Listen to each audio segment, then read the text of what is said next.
পাকিস্তানি হাতায় ত্রিভুজ ত্রিভুজ ডিজাইন দিয়ে এই চমৎকার ডিজাইনের হাতাটি কীভাবে সেলাই করবেন জেনে নিন।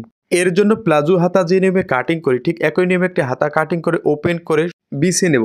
2.5 ইঞ্চি একটা 4 কোনা কাপড় নেব, লম্বা এবং চড়া দুই দিকেই 2.5 ইঞ্চি।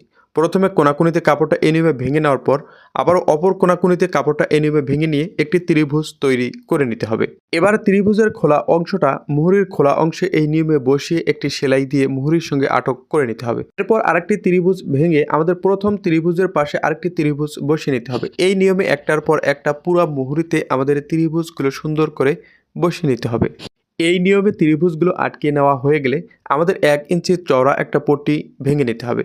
এবার এই পট্টি দিয়ে মুহুরের কাঁচা অংশটা ঢেকে দিতে হবে। তো শুরু থেকে শেষ পর্যন্ত এক সমান সেলাইটা নিয়ে যেতে হবে এবং প্রত্যেকটা ত্রিভুজের কোণা যেন এক সমান বের হয় তা খেয়াল রাখতে হবে। এরপর পট্টিটা ভিতরের দিকে গুজিয়ে দিতে হবে, আঙ্গুল দিয়ে ভালোভাবে ঘষে ঘষে পট্টিটা বসিয়ে নিতে হবে। এরপর পট্টির খোলা সাইডে আমাদের একটি সেলাই দিয়ে পট্টিটা আটক করে নিতে হবে। এবার আমাদের মুহুরির মাপ ধরে এই হাতাটা সেলাই করে নিতে হবে। তো আপনি যদি আমার এই পেজে নতুন হয়ে থাকেন তো পরবর্তী ভিডিওগুলো দেখার জন্য অবশ্যই পেজটা ফলো করে সাথেই থাকুন। ভিডিওটা ভালো লাগলে শেয়ার